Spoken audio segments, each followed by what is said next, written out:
Okay. So, would you say that Buffalo has been like a pretty, uh, sorry, has this genre of music been pretty predominant around here? And I just say like extreme music. I'm just trying to like bring out the fact that like Buffalo's always kind of been. There's always been metal bands here, but like right now, do you think that it's a good time to be in a band? You know. Yeah, I think it's always been more diverse than it's gotten credit for. But yeah, especially now, and I think that's kind of attributable to just how music is now. I mean, I'm going to show my age here, but I mean, back in the day, just finding someone who was into anything remotely not Metallica or anything European or underground. Now it's like you have access technology wise, so people coming up, getting into metal, can find anything like that.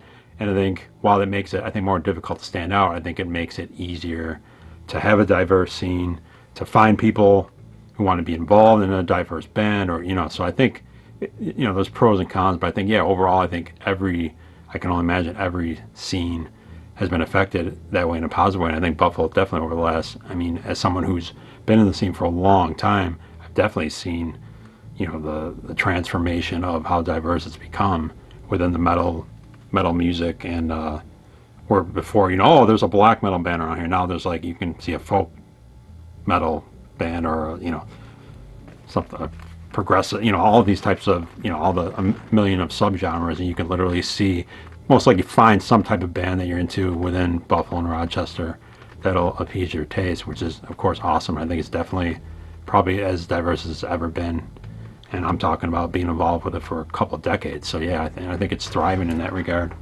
right now currently, and I see it only getting better as young artists come up who have way better taste than people I was trying to convince to listen to this band from Great Britain or Norway or whatever. I'm like, okay, but yeah, so I think it's only going to get better as young musicians are into everything now. So that's going to be that's going to translate into what they're writing, what bands they want to become. And I think Buffalo's already proven that with a lot of the young people that I've been associated with, who again has currently have way better taste than anyone I ever knew when I was growing up.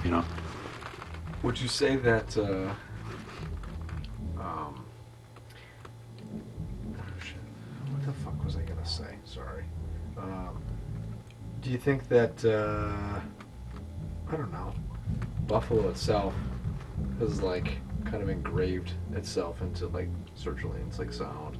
I mean, just the fact of it being cold. Uh, that's pretty like important in this. I'm trying to bring out the fact that like bands are taking the cold and they're taking the time during the winter to like make music. Like it's not so shitty. Like the weather's bad, but Yeah, yeah. I mean, I think your surroundings absolutely play a part, and especially I would imagine. I mean, I'm sure lots of dark music comes out of Florida, but I'm definitely, I think, being in a place, that climate like this. I mean, I think that's where a lot of inspiration, and I'm going to always bring up European bands, but that's what I got into early on. And like you look at those locations, Norway and Europe, where you could walk down the street and see a castle randomly, and that's going to inspire like. So yeah, so I think your surroundings definitely. I think for us, we've been, yeah, your music's really depressing and cold, so sure, and that's we live in Buffalo, and for sure, I think definitely hunkering down in a warm, or depending on your practice space, possibly cold space, or cranking the heater and blowing fuses and making loud music. Absolutely, I think even if you don't realize it subconsciously, if you're an artist in a place like that and you're writing, your surroundings gonna absolutely come into play. And I guess, yeah, I guess we fit into that. so describe like Buffalo in